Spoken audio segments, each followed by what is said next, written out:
Hello viewers, Senino பார்க்க போறது Bleach episode 17 part 1.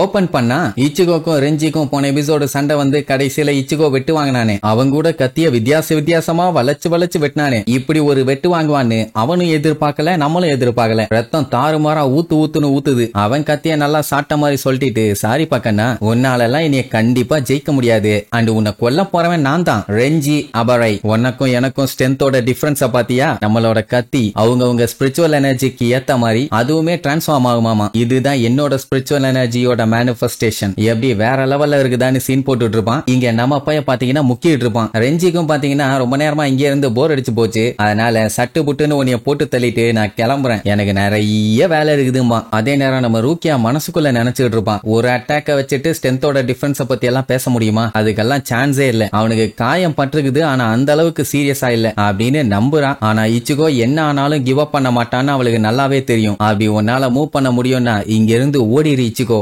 எப்படியாச்சும் உன் உயிரை காப்பாத்திக்க அப்படி இப்படின்னு மனசுக்குள்ள நினைச்சுட்டு இருப்பான். அந்த ரெஞ்சி பாத்தீங்கன்னா ஓங்கி அட்டாக் பண்ண வருவானா, ஓடுறா இச்சிகோன்னு சொல்லிட்டு ரூக்கியா பாத்தீங்கன்னா ரெஞ்சியோட கைய பிடிச்சு லாக் பண்ணிடுவான். இதை அவன் எக்ஸ்பெக்ட் பண்ணவே இல்ல. ஏய் ரூக்கியா, என்ன பண்ணிட்டு இருக்க? ஒழுங்கா என்னைய விடு, ஆல்ரெடி நீ பண்ண குற்றத்துக்கே உன்னைய தொங்க விட்டு தொண்டையிலேயே குத்தணும், இதுல இன்னும் நீ கிரைம் ரேட்டை ஏத்திக்கிட்டே போற அப்படின்ட்டு அவளை பிடிச்சு வாங்குவாங்கன்னு வாங்குவான். அவ அதை பத்தி எல்லாம் கண்டுக்கவே இல்ல. இச்சிகோ இங்க இருந்து எப்படியாச்சும் தப்பிச்சு ஓடு, உன் உயிரை காப்பாத்திக்க, எந்திரிச்சு ஓடுறான்னு கத்துவா. ஆனா நம்ம பைய பொறுமையா போய் கத்தி எடுப்பானா. அதை பார்த்துட்டு ரெஞ்சிக்கே ஆச்சரியம், இன்னும் இவனுக்கு மூவ் பண்ற அளவுக்கு ஸ்ட்ரென்த் இருக்கான்னு. அவன் உடனே ரூக்கியாவை தள்ளி விட்டுட்டு, ரைட் இன்னுமே உன்னால சண்டை போட முடியும்னா சீரியஸாவே சண்டை போட்டு மேட்ச முடிச்சிருவான், உன்னால எவ்வளவுக்கு எவ்வளவு முடியுமோ என் கூட சண்டை போடு, கடைசியில செத்து போன்னு இழிச்சுக்கிட்டே சொல்லுவான். நம்ம பயிலும் அப்படியே தள்ளாடிக்கிட்டே எந்திரிப்பான். ரூக்கியா திரும்ப சொல்றது ஒரே விஷயத்தான், உன்னால எந்திரிக்க முடியுதுன்னா அப்ப இங்க இருந்து ஓடுன்னு. நின்னு சண்டை போட்டாலே விட மாட்டேங்கிறான், ஓடினா மட்டும் அவன் விட்டுருவானா? எப்படியும் விரட்டி அவன் வெட்டதான் செய்வான். அதுக்கு பேசாம பைய நின்னு சண்டை போட்டே போயிடலாமே. நம்ம பைய பாத்தீங்கன்னா அப்படியே சைலண்டா நிப்பானா. அப்படி அவனை பார்க்கும் போதே ரூக்கியாக்கு தெரிஞ்சு போச்சு அவன் ஏதோ ஒண்ணு பண்ண போறான்னு. வாடா இன்னைக்கு போட்டு தள்ளுறேன்னு ரெஞ்சி சொல்லும் போதே பட்டால் அவன் பாடியில இருந்து ஸ்பிரிச்சுவல் எனர்ஜி ரிலீஸ் ஆகும். ரெஞ்சி ஷாக் ஆயிடுவான், என்ன சடனா அவன் பாடியில இவ்வளவு ஸ்பிரிச்சுவல் பிரஷர் அதிகமா இருக்குன்னு நினைச்சுக்கிட்டு இருக்கும் போதே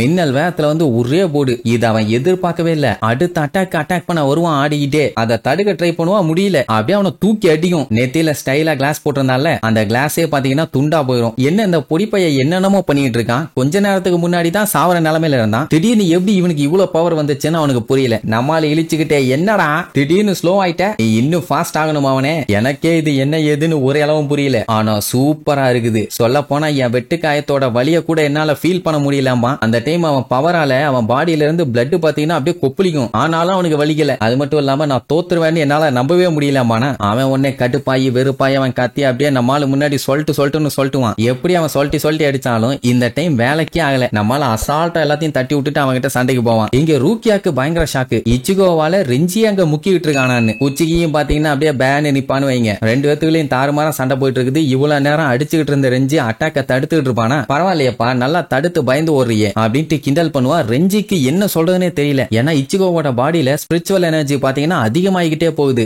என்ன பண்றதுன்னு அவன் பார்த்து பயந்துட்டு இருக்கும் போதே கத்திய வச்சு நம்மால ஓடி வந்து ஒரே போடா நடு மண்டையில போடுவான். அவ்வளவுதான் ரெஞ்சி காலின்னு பார்த்தா நம்ம பைய கத்தி பாத்தீங்கன்னா பாதியா உடஞ்சிருக்கும். ஒரே ஷாக்கு, எப்படி இது இவன் உடச்சிட்டானான்னு பார்த்தா அவன் அசையாம அப்படியே தான் இருக்கான். இவன் உடைக்க வாய்ப்பே இல்ல. அப்ப யார் உடைச்சா? குச்சிக்கு உடைச்சிட்டானா? அதுக்குமே வாய்ப்பு இல்லையே, ஏன்னா அவன் ரொம்ப டிஸ்டன்ஸ்ல இருக்கான் அப்படின்ட்டு அவன் கைய பார்த்தா அவன் கையில தான் இவனோட உடஞ்சு போன கத்தி இருக்குது. அவ்வளவுதான் நம்ம பையன் ஆடி போயிடுவான். அது மட்டும் இல்லாம அவன் கத்திய வச்சு அட்டாக் பண்ண போவானா. சண்டைக்கு வர்றான், ரெடியா இருக்கணும்னு அவனை பார்த்துட்டு இருக்கான். அடுத்த செகண்டே அவன் பக்கத்துல வந்து நின்னுட்டு இருப்பான். செம்ம ஸ்பீடு. இதை பார்த்துட்டு எல்லாம் மிரண்டுருவாங்க. அது மட்டும் இல்லாம இச்சுகோக்கே என்ன நடக்குதுன்னு தெரியல. அவன் கிராஸ் பண்ணி போனவனே நம்மால பாடியில ஒரு வெட்டு விழும். அப்படியே யோசிச்சுக்கிட்டே விழுவான், என்ன நடந்துச்சு? என் பாடியில ஒரு வெட்டு விழுந்திருக்கு, அது முன்னாடியா பின்னாடியான்னு தெரியல, ஆனா வலிக்குது அப்படின்ட்டு கீழே விழுவானா. குச்சிக்கு பார்த்துட்டு, என்னடா நீ கீழே விழும்போது கூட இவ்வளவு ஸ்லோவா இருக்க, இப்பெல்லாம் இருந்தா பத்தாது கண்ணாம்பானா. ரூக்கியா கதறுவா, அண்ணா அவனை விட்டுருங்கன்னு. அவன் சொன்னா மட்டும் என்ன விடவா செய்வான்? ரெஞ்சி எல்லாம் அசந்துட்டான். ஏன்னா அவன் இந்த மாதிரி அவர் பண்ணி பார்த்து ரொம்ப நாள் ஆச்சு. அந்த குச்சிக்கு பாத்தீங்கன்னா 2 அட்டாக் பண்ணிருக்கான். செகண்ட் அட்டாக் கூட அவன் பார்த்துட்டான், ஆனா ஃபர்ஸ்ட் அட்டாக் அவன் பார்க்கவே இல்லை. இதுல இன்னொரு காமெடி என்னன்னா, அட்டாக் பண்ணிட்டு அந்த கத்திய மறுபடியும் உள்ள தூக்கி வச்சிட்டான். அத அத கூட அவனால பார்க்க முடியல, அவ்வளவு வேகம். இவ்வளவு நாள் கூட இருக்கிற இவனாலேயே அதை நோட்டீஸ் பண்ண முடியலன்னா இச்சிகோக்கெல்லாம் என்ன நடக்குதுன்னே தெரியாது. ஆனா அதே நேரம் நம்ம பைய பாடியில இருந்து அவ்வளவு பவர் ரிலீஸ் ஆச்சுல்ல, அது என்ன காரணத்துக்குன்னு தெரியாம ஒரே குழப்பம். அப்போ என்ன ரெஞ்சி என்னத்தை யோசிச்சுட்டு இருக்கேன்னு கேட்டா, நீங்க ஒண்ணு இந்த பொடிப்பயலுக்காண்டி எல்லாம் இறங்கி வந்து எனக்கு ஹெல்ப் பண்ண வேண்டாம் கேப்டன், நானே சண்டை போட்டு ஜெயிச்சிருப்பேன்னு மூஞ்ச அப்படியே கோணிட்டு சொல்லுவான். நீ இந்த கதையெல்லாம் விடாத, இவ்வளவு நேரம் நான் அப்சர்வ் பண்ணிட்டு தானே இருந்தேன், இவன் கண்டிப்பா உனக்கு டஃப் கொடுத்துருப்பான்னு சொல்லிட்டு இருக்கும் போதே அங்க நம்ம ரூக்கியா இச்சிகோ இச்சிகோன்னு கத்திட்டே ஓடி வருவா. உடனே அவளை கழுத்தோட புடிச்சு ஒரே அமுக்கு, அங்கேயே நில்லுன்னு. அவ இப்பவும் பாத்தீங்கன்னா இச்சிகோ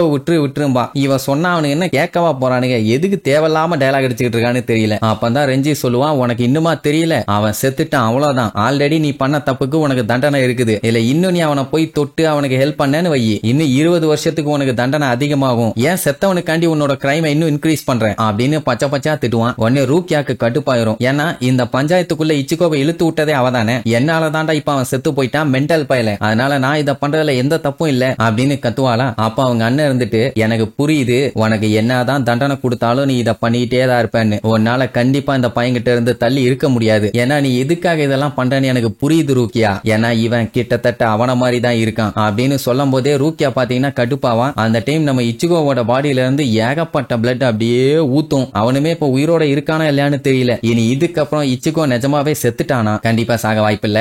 என்ன ட்விஸ்ட் வச்சு அவனை காப்பாத்த போறாங்கன்னு அடுத்தடுத்த எபிசோட்ல பார்க்கலாம். டாடா.